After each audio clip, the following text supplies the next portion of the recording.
Mesdames et messieurs, bonsoir. Soyez les bienvenus pour cette nouvelle édition de votre journal de 22 heures. Au sommaire de l'actualité. Actualité nationale, la campagne de dépistage de masse va démarrer.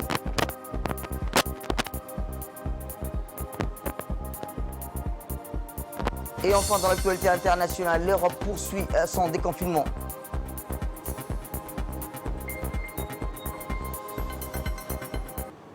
C'était les titres, merci si vous nous rejoignez. À la une dans l'actualité, 117 cas ont été testés positifs au Covid-19. 3 morts ont été recensés. Je vous propose de suivre le point de presse du secrétaire général du ministère de la Santé. Le point de presse sur la situation du Covid-19 à Djibouti ce lundi nous donne le profil suivant. 813 tests sont réalisés. 117 cas se sont révélés positifs. Nous avons également 46 personnes guéries de cette maladie. Mais malheureusement, nous enregistrons 3 décès, dont une personne avec une pathologie cardiaque avancée, avec une hypertension artérielle. Les données de ces derniers jours, comme vous le voyez, nous montrent que l'épidémie, le virus circule à l'intérieur de la population. Aussi, comme vous le répétez tout le temps, même si le confinement est amorcé, il faut savoir que cela n'occulte pas le risque accru de propagation du virus. Nous vous demandons donc fortement d'appliquer les règles strictes de mesures barrières. Aussi, les déplacements au strict minimum doivent être exigés à toute personne et nous demandons aussi une plus grande vigilance au risque de transmission de Covid-19.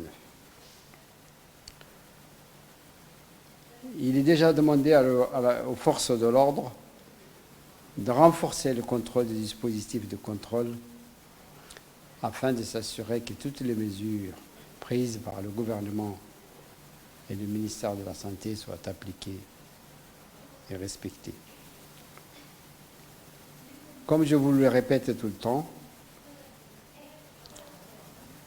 la ligne verte 15-17 est ouverte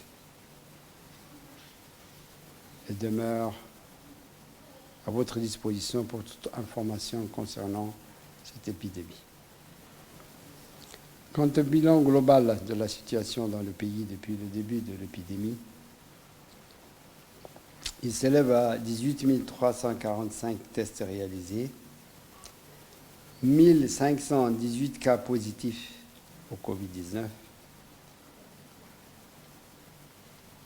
1018 personnes sont déclarées guéries et malheureusement nous totalisons 7 décès.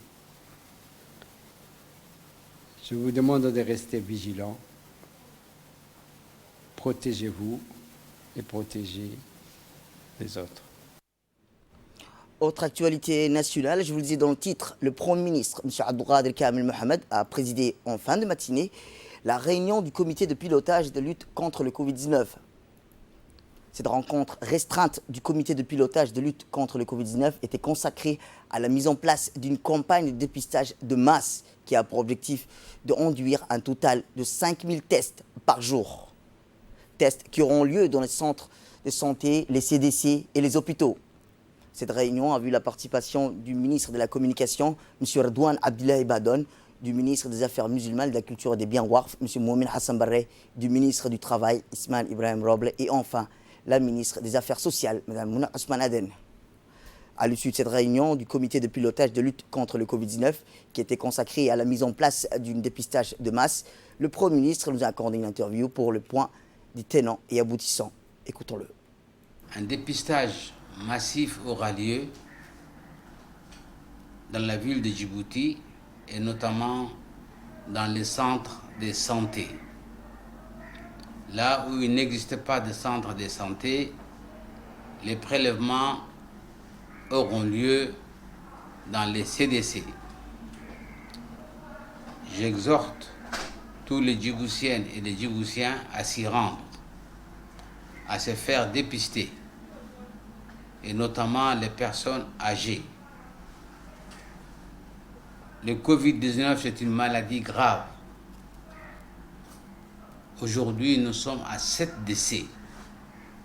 Et on dirait que le décès augmente de jour en jour. Et donc, c'est très grave. Il faut que chacun d'entre nous se fasse dépister. Des personnes testées positives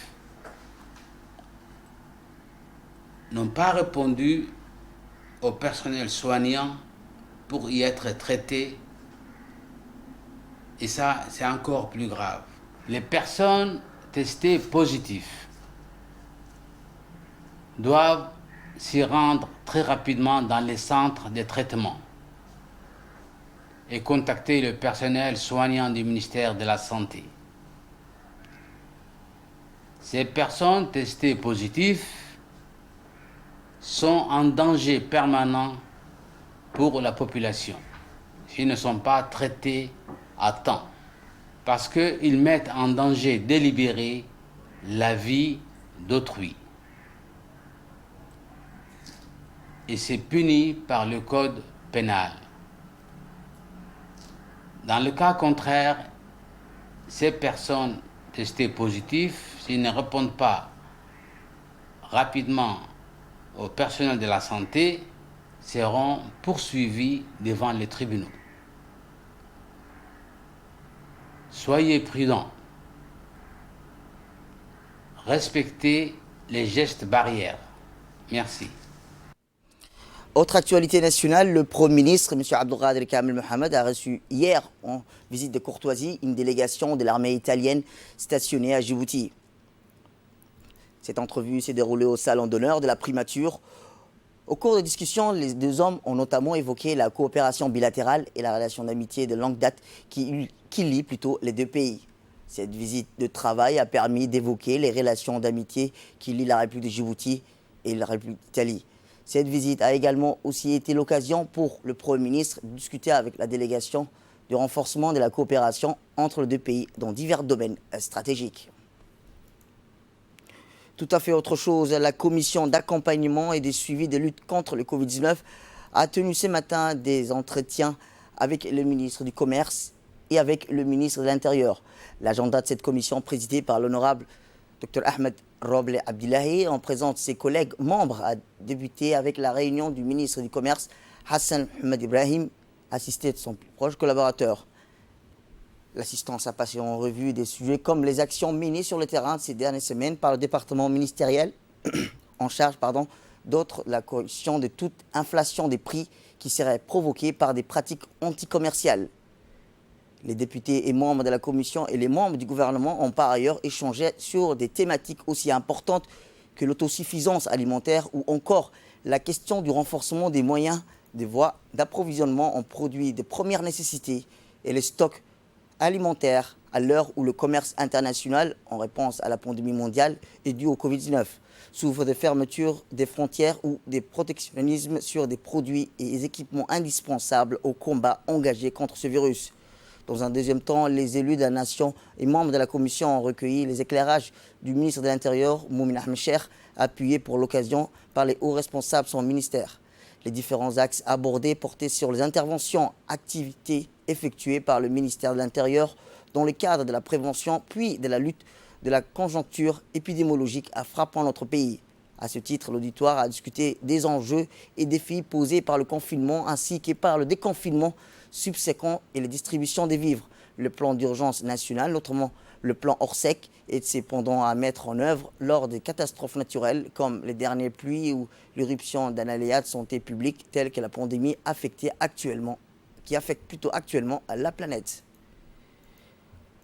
L'Union nationale des femmes djiboutiennes, sous la houlette de la première dame et présidente de l'Union nationale des femmes djiboutiennes, Mme Khadra Mohamed Haïd, en collaboration avec le ministère de la Santé, ont procédé hier à l'école primaire de Balbalin à la distribution des kits aux familles les plus touchées par les récentes pluies déluviennes. Ainsi, 500 familles composées de vêtements, des chaussures pour hommes, des femmes, ainsi que des habits à Eid el-Fitr pour les enfants ont été distribués. Tous les bénéficiaires ont également reçu des moustiquaires imprégnés avec le soutien du ministère de la Santé, en présence du vice-présidente de l'UNFD, Mme Hassan Belil, et des responsables du ministère de la Santé. De son côté, les sinistrés ont remercié l'UNFD à leur soutien pour ces kits, des habits et moustiquaires. La vice-présidente de l'Union nationale des femmes djiboutiennes, Mme Hassan Mohamed Belil, a précisé que c'est la première dame, Mme Khadra Mohamed Haïd, qui a initié la distribution de la remise de ces kits et des moustiquaires aux sinistrés. Et bien, dans le cadre de la lutte contre la Covid-19, les jeunes et les collectifs des associations de la région d'Arta, la sous-préfecture de Douda plutôt, à Damerjouk, ont organisé une action sociale communautaire pour prévenir la lutte contre la Covid-19 avec le financement du programme associatif PMF et programme microfinance, le Fonds et l'environnement mondial. La cérémonie de remise des dons a également vu la participation des représentants du programme associatif PMF et le programme microfinance du Fonds de l'environnement mondial. Abdi, la présidente collective des associations de la région d'Arta, la sous-préfecture de Douda de Merjouk, Monsieur Sirid Ali et son adjointe Sirid Jama. Cette action rentre plutôt dans le cadre de la lutte contre le Covid-19 dans notre pays avec la participation des jeunes bénévoles de Merjouk et de Douda. Les jeunes habitants de Merjouk et Douda ont bénéficié de cet important matériel pour lutte contre le Covid-19. Les ports des masques, des gels de mains ont des mesures préventives que toutes les Djiboutiennes et Djiboutiens doivent respecter pour réduire la propagation du Covid-19 dans notre pays.